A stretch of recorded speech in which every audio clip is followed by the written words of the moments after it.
Good morning, my dear students. I hope and believe that you are all keeping well today. And it is my prayer to God that God should keep you all in good health. We shall continue with our topic, non-aqueous solvents. And today, let us learn the other non-aqueous solvent, liquid sulfur dioxide. Liquid sulfur dioxide.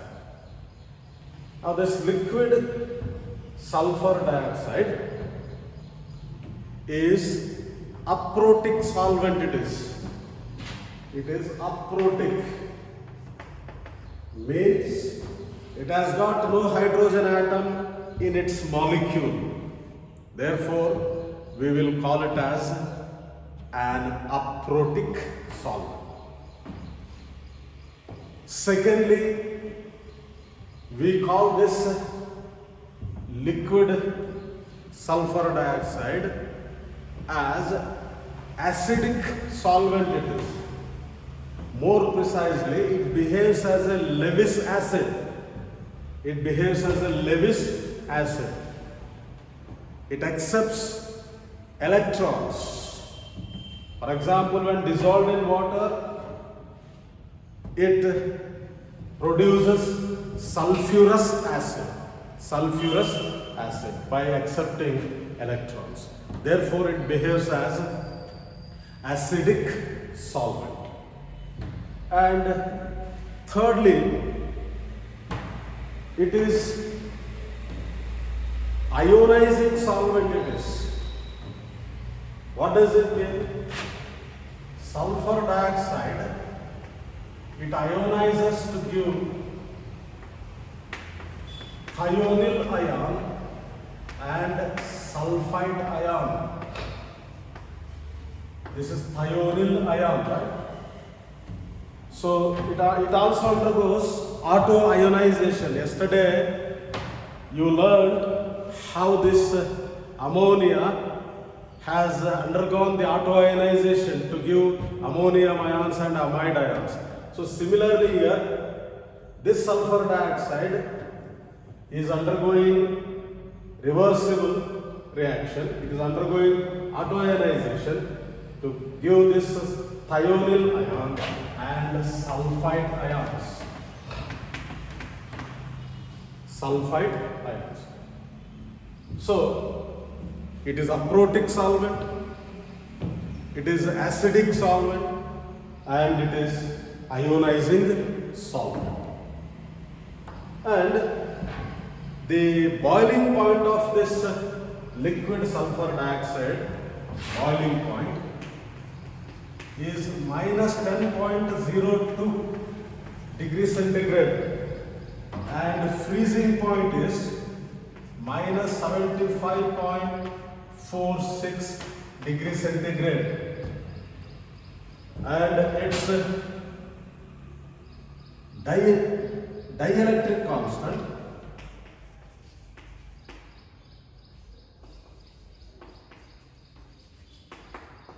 is 0.4. It is 0.4. And the ability of this solvent to dissociate a compound when it is dissolved in water is very less, and therefore this dielectric constant, it differs at 25 degrees centigrade. It is 17.5.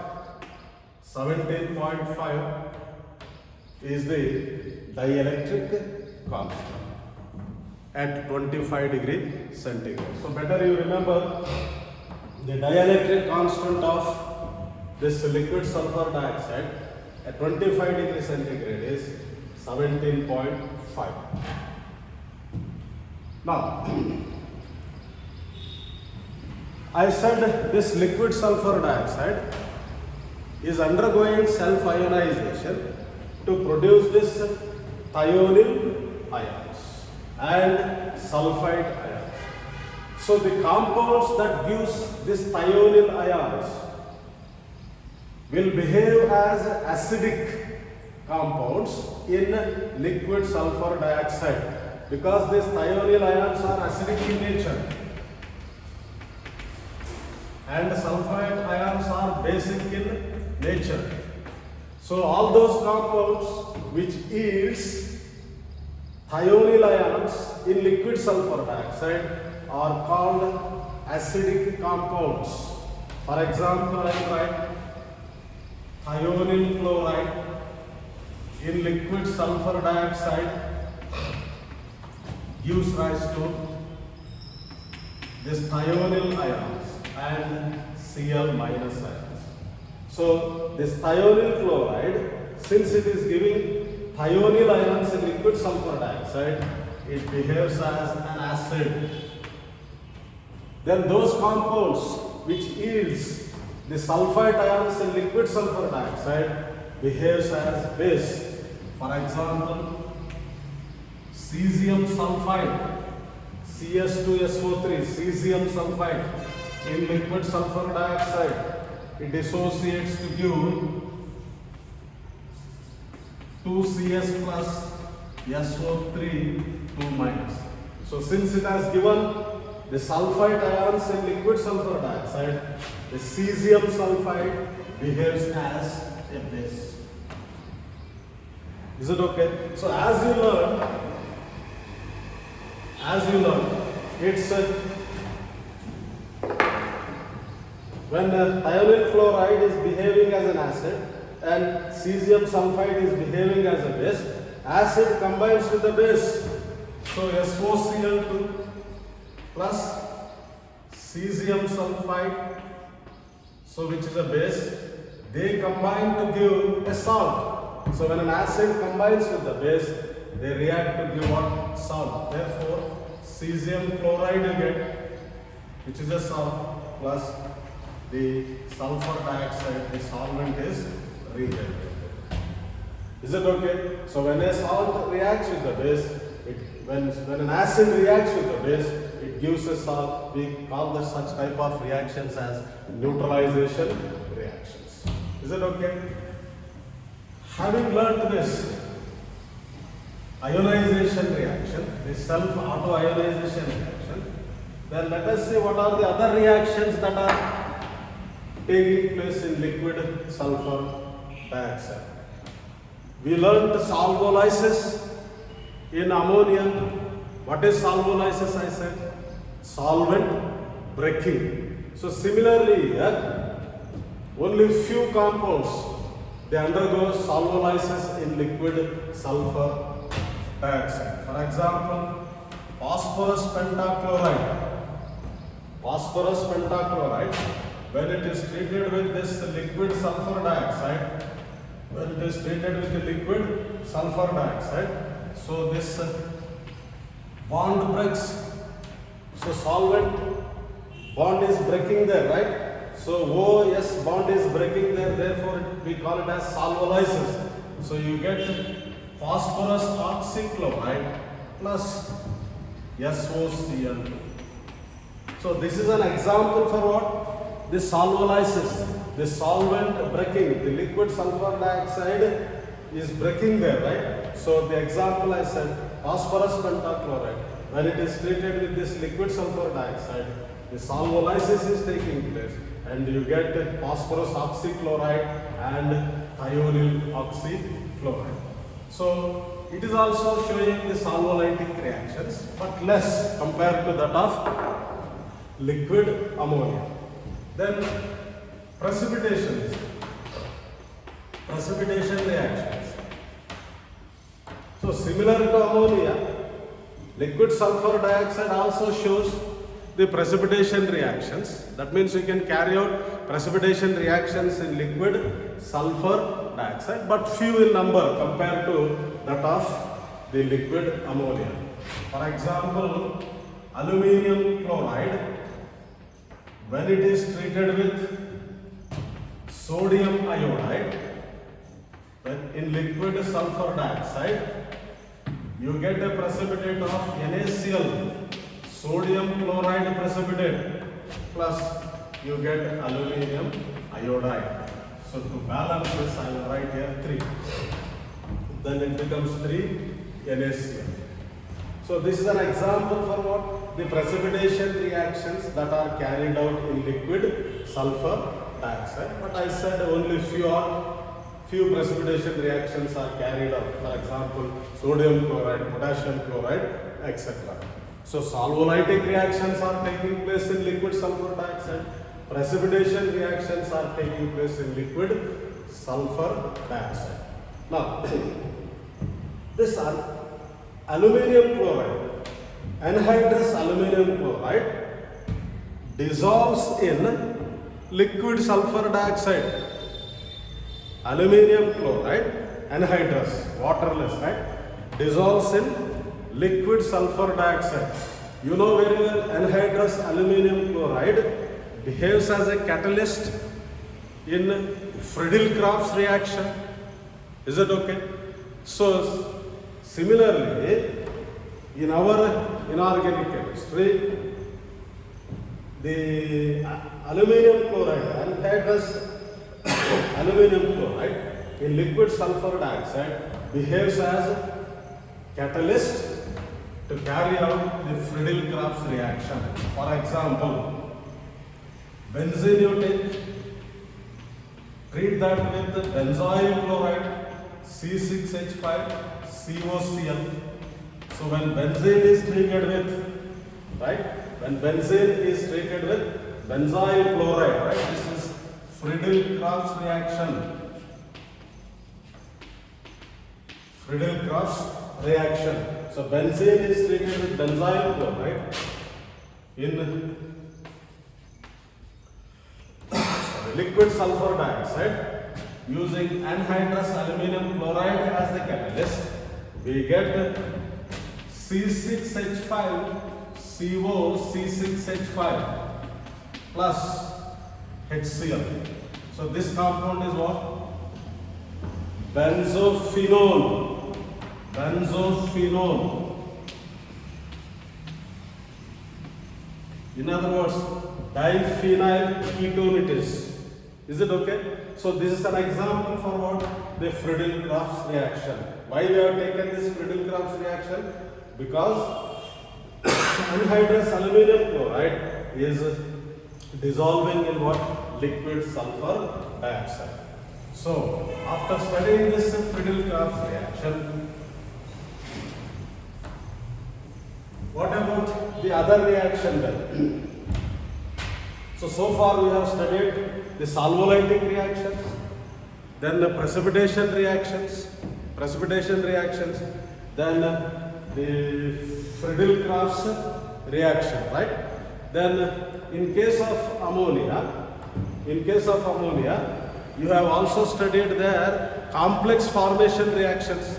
So similarly here, liquid sulfur dioxide also is used to carry out the complexes, the formation of the complexes. I will write down the complex formation reaction.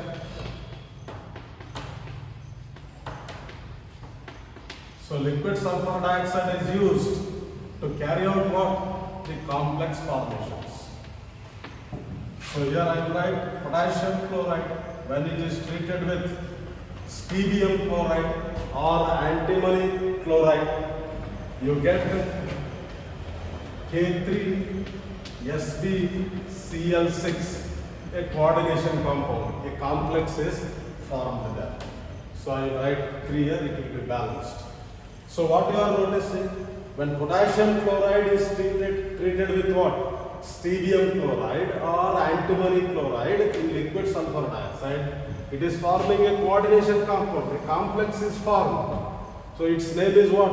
Potassium hexachloroantimonate 3. Potassium hexachloroantimonate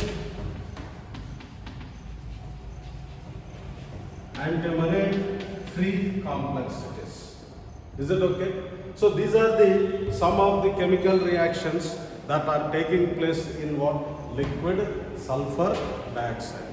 So having studied this physical properties and chemical properties, then what are the advantages of this liquid sulfur dioxide and disadvantages also. So what are the disadvantages I can say now? Though it is a gas at room temperature, it can be easily liquefiable. Followed what I said? At ordinary temperature, sulfur dioxide is a gas, but it can be easily liquefied. That is the first advantage. And second advantage is, it can be easily handled. You have learned ammonia has got offensive odor. It has got an irritating smell.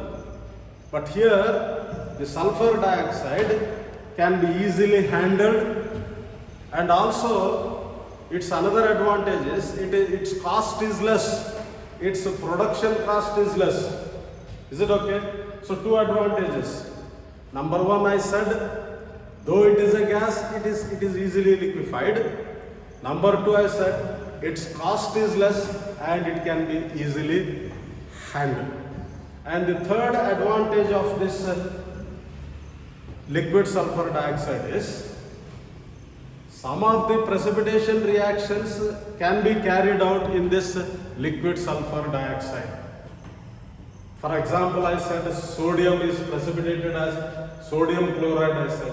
Potassium can be precipitated as potassium chloride. Only few. Is it okay? That is because its dielectric constant value, I said it is 17.5.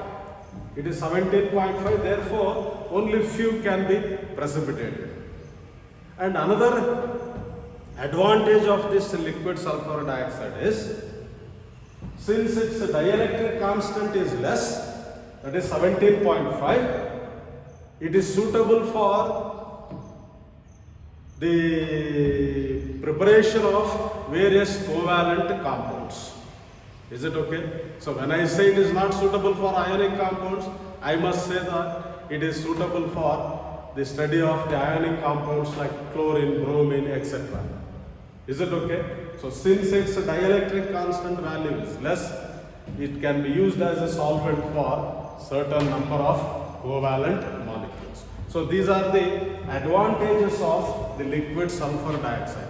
Then what are the disadvantages of this liquid sulfur dioxide? I said the liquid sulfur dioxide is used only precipitation of few ions. For example, I said sodium ions and potassium ions.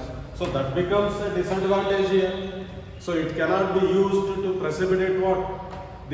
All the cations. Is it okay? So therefore, it has got a limitation there. So it cannot be used to precipitate the other cations. So in other words, you can say it is used to precipitate only few metal ions, right? Then the another disadvantage of this liquid sulfur dioxide is, it is a poor conductor of electricity. You learned ammonia conducts electricity more than that of water for most of the salts, because its viscosity, I said, is very less. But here liquid sulfur dioxide is not like that, its viscosity is more, so it is a poor conductor of electricity than ammonia and than interwater. So it is a poor conductor of electricity. So that is another disadvantage. Then one more disadvantage is, alkali metals and alkanes, they do not dissolve in this liquid sulfur dioxide. That is another disadvantage. And one more disadvantage is, though I have written the solvolytic reaction that PC-alpha is breaking into, when PC-alpha is treated with sulfur dioxide, you have seen that OS bond is breaking. There I said it is undergoing only a few solvolytic reactions. That becomes another disadvantage. So though it is showing solvolytic reactions, but only few solvolytic reactions are possible in the liquid sulfur dioxide. So these are some of the advantages and disadvantages of the liquid sulfur dioxide. So my dear students, this is what the syllabus that is mentioned in your non-aqueous solvents. Is it okay? Two aqueous solvents we have studied. One is liquid ammonia, the other one is liquid sulfur dioxide. Is it okay? With this, I will conclude this topic, and we shall meet with the new topic in the next class. Till then, take care of your health. May God bless you all. Thank you.